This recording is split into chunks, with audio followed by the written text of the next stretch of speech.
He left in such a rush, I wasn't even sure what was happening until he was already halfway through the door. That had been 3 weeks ago, and I hadn't seen him since. He'd called a few times, but he'd barely been able to stay on the phone for more than a few minutes, and I was starting to wonder whether I was wasting my time. I mean, I liked Rob. I really liked Rob, but I barely knew him, and it felt as though I'd been waiting for us to get started longer than I had even really known him. Are you okay? James asked me when my mind had been taken over by the dilemma. No, not really, I answered him honestly.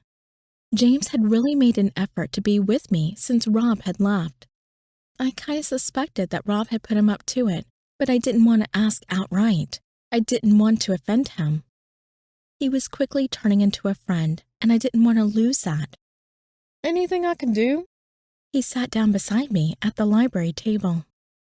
I don't think so, I said. I mean, it's selfish of me, really, anyway. I was just kind of hoping that Rob would have been back by now.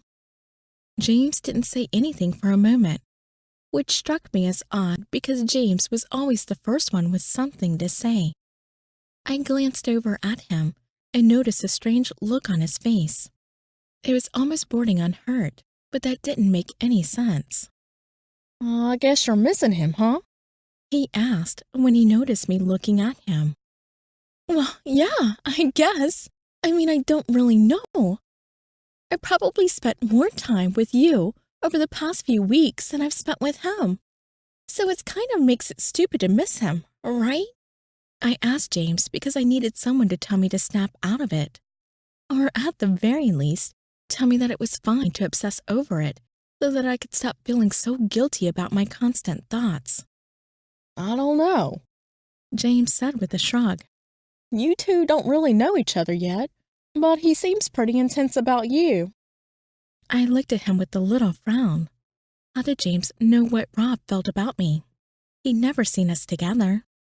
I could feel the cogs in my mind as they slowly started to turn. Have you been talking to him about me? What had he said? I half asked and half demanded. James sighed. It was such a small sigh that I almost missed it. In fact, it was only because the sun shone off his jacket button when he deflated that I noticed the movement at all. I examined him with my eyes, as though the secret to his sadness would be right on view to find. But there was nothing, and it didn't feel right asking. I don't know.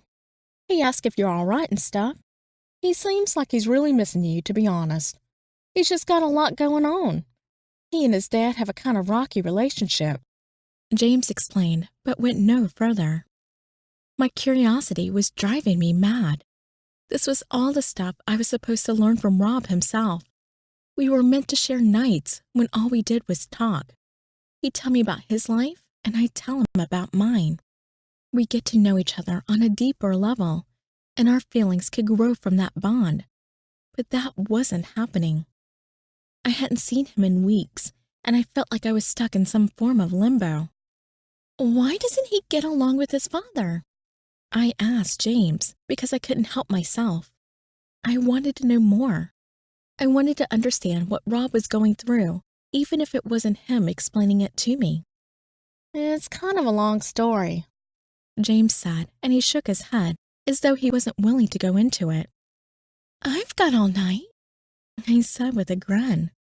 You should come back to my dorm and we'll get a pizza and you can tell me everything. He looked at me for a moment wearily, like he was trying to catch the trick of my suggestion. But there was no trick. I couldn't understand where his suspicions had come from. Okay, He said. He stood up and filled the library with the noise of his chair scraping back against the floor. We headed back to my dorm room and I ordered a pizza. I could feel my stomach grumbling for food, and I knew that James must have been starving too. So, I said when I hung up the phone, tell me everything. He told me everything,